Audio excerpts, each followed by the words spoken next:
Hey, what's up guys, TotallyDubbed here, and today I'm going to be doing a review of the AOC G2460PQU gaming monitor. This monitor is an LED monitor which has a TN display. There's a 1 millisecond G to G latency and response, and it's a 1080p monitor that runs at 144 Hz. Therefore it's very much ideal for gamers. I would like to state that this monitor can be bought for about £220 on Amazon, and yes, a link will be in the description below. And this monitor does not feature light boost. Light boost is something quite essential for gamers, as it reduces motion blur and strobe backlight and whatnot, and you'll be able to see a really good explanation of this and everything on Blur Busters, and I'll link this down in the description, the whole page, and you'll be able to see what light boost does. So unfortunately this does not have light boost, or is not doesn't have it enabled. I'd also like to thank KitGuru for these pictures. Now the reason I'm going to be showing you these pictures is simply because I didn't receive these accessories by AOC.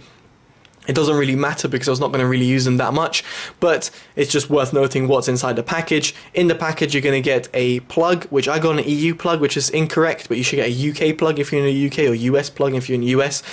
You get a DVI cable, which I did not get, a VGA cable, which I did get but I'm not using, a USB cable, which I didn't get, a cable management system, which I didn't get, and an audio input, which I didn't get. So I'm showing you these pictures because that's what you should expect in the package.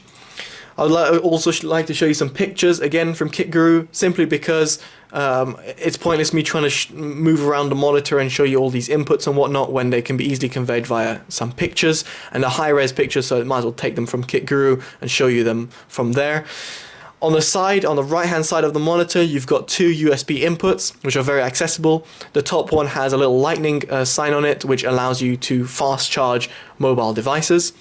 Underneath, you've got two additional USB inputs, which are not very accessible, but they're there. A USB input, which is over here, which goes to your computer. On and off switch, great for power saving, and a power connector over here. And finally, on the other side, you've got display port, VGA, DVI, HDMI, audio inputs, and audio output as well. This monitor also has a speaker, which I'll be demoing in this review. Now, this monitor is really made for gaming and for gamers. So how does it really compare, and what do I really find out? How did I really find it? Well, I tried to stress it out as much as possible, and by that I mean I played a first-person shooter game, and that game that I chose was Battlefield 4. Furthermore, I wanted to test the 144 Hz and the really good refresh rate that the monitor offers, and because of that I was able to, well, due to that I was able to test that because I've got SLI 680s. So my SLI 680s at 1080p were able to output over 144 frames per second at ultra, and therefore allowed me to really test this monitor. If I was on a single 680, then I wouldn't have ever been able to output that refresh rate, and wouldn't have really been able to fully test out this monitor. I must say, in terms of its gaming performance, its low latency and its high refresh rate was really favorable. When I compared it to my LG IPS 8 millisecond display monitor, then I could really tell the difference between the two. The difference was extremely minimal. That extra FPS that you get, of course, is going to reduce tearing, which can be noticeable at certain areas, and the lower input of the AOC was much more favorable, but the difference was minimal in that respect. And looking at the difference between 8 milliseconds and 1 millisecond was really minimal to me. There was a difference, and I did notice it, but it was very minimal. Some people might not even notice it, but I thought I should mention that anyway. So its gaming performance was incredible. I really loved it. As far as gaming goes, really suggested. However, its colors are something that really disappointed me. Now, the colors for me are something that's very important. They're something that I look out for. It's something that I use because on a daily basis I'm browsing the internet, I'm looking at pictures, I'm looking at videos, I'm even gaming, and there's colors that are going to be needed in there. And the colors of this monitor were very disappointing. I've seen some TN displays in the past, and I like TN displays, not as much as IPS or PLS displays, but I was very disappointed with the colors. I'm going to show you the difference between an IPS display and a TN display, As you'll be able to see on the left hand side, I've got an IPS display. On the right hand side is the TN AOC display. You'll be able to see the colors are much richer, the contrast ratio is much better, and the colors are slightly darker. And you might be thinking, oh, that's because of your contrast, that's because of your brightness. No, it really isn't. Anything I did, any of the comparisons I did, there was a lot of difference. I'm just going through my desktop wallpapers. As you can see, there's slight differences there's not much differences when it comes to showing you images which are not, should I say, beautiful, but when it comes to images that require a little bit more detail, then you can be able to see for this image there's a clear difference between this one and that one. Colors feel washed out. Even my mother came in and was like, oh, why are your colors so washed out? She's been using this monitor. My monitor is actually on the ground. It's a 27-inch PLS 96Hz 144p display. But this was my old monitor and it's my mum's now. And she was able to tell the difference straight away. She really didn't like the AOC's colors. So I'm just trying to show you just pictures that really try and bring out the colors. For example, in this one, in this photo, might not be able to see it in the camera, but if you look at the skyline of both, you'll be able to see the huge difference. So therefore the colors were really not impressive to me. I really didn't enjoy looking through the AOC monitor, even though I did a lot of calibration. Now when I say a lot of calibration, I spent a good hour or so playing around with the different settings and whatnot on the OSD, and I'm going to bring them up over here so you guys can see them. Zoom in a little bit. You'll be able to see there's different settings. Now I've left it to normal for the review, but I did play with a lot of stuff. As you can see, look, color temp warm. You can use a sRGB, cool, normal, whatnot. But yeah, you can change it and whatnot. I found warm was quite nice. It brought out more of the blacks. But anyway, there's all different settings you can go through, and there's also personal preference. But I really found that any sort of adjustments I was doing didn't really help with the overall image, the colors that were coming out, no matter what I was trying to do. And as you can see right now, I'm just flicking through the OSD so you guys can see what sort of settings you get. They're quite nice to have all these settings. You've got all different types of settings. For example, the brightness, you can ramp it up, and if you go up really high, the brightness gets really, really bright. Now if I go back again, you'll be able to see the difference between the monitors.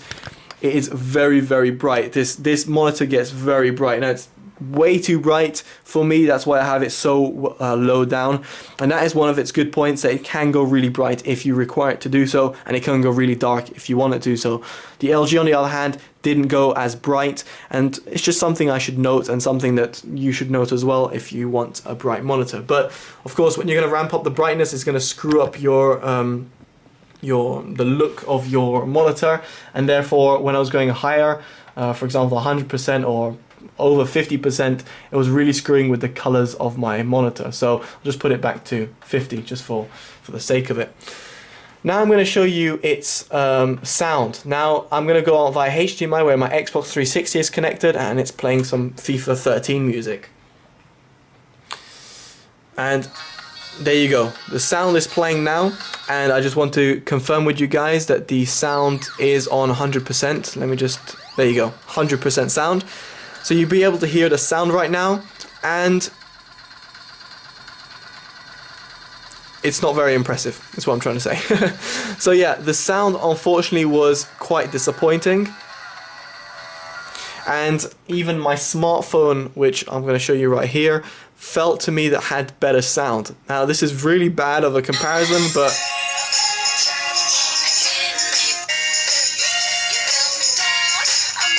that's Gwen Stefani, Great Escape.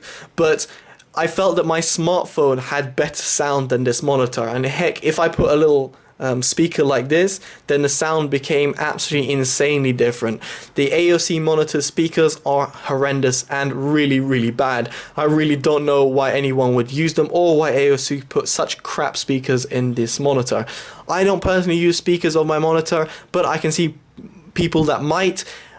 In this respect, never do, and I don't know why AOC put them in again. I have no idea. But anyway, I just thought I should mention that because speakers are a feature of this monitor.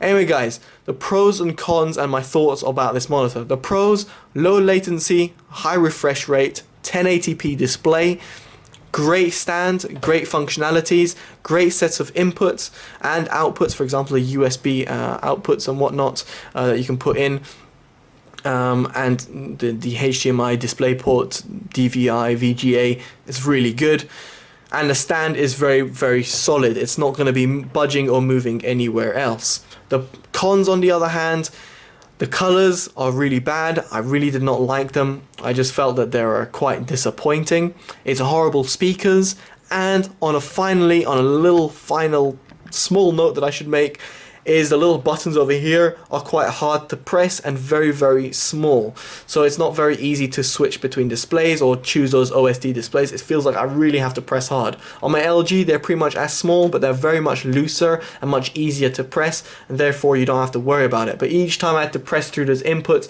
and it's very hard to see the engravings which are here, so I can't really tell the difference, whereas on my LG over here you'll be able to hopefully see you've got a little writing over here that shows, say, menu, my key function or whatnot.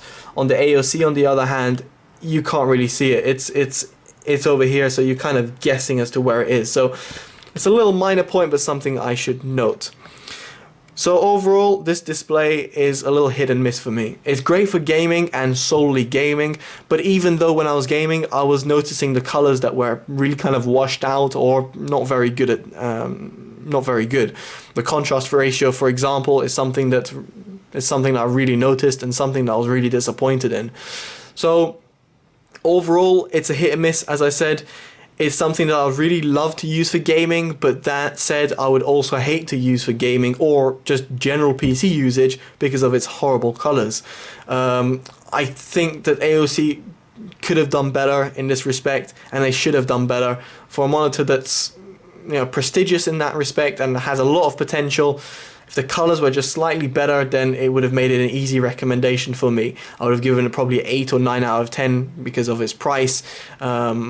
And I would have recommended it. But at this price range and at this quality and what I expected from it, I can't give it more than a 6 or 7 out of 10. It just really doesn't deserve any more, and it is something that I think most gamers will pick up and say, oh, it's good, but yeah, well, I don't really like it in comparison to X, Y, and Z monitor. Especially for someone like me, comes from PLS or IPS displays, the difference is just too far to notice that I just can't really stand it. Let's put it that way. Anyway, guys, hopefully you've enjoyed this video. If you have, make sure you like it, make sure you comment below on your thoughts about it, and make sure you share this video and subscribe to the channel. Hopefully you've enjoyed this video. I've been Totally Dubbed, and this has been the AOC G2460PQU. Alright guys, Totally Dubbed out. Bye bye.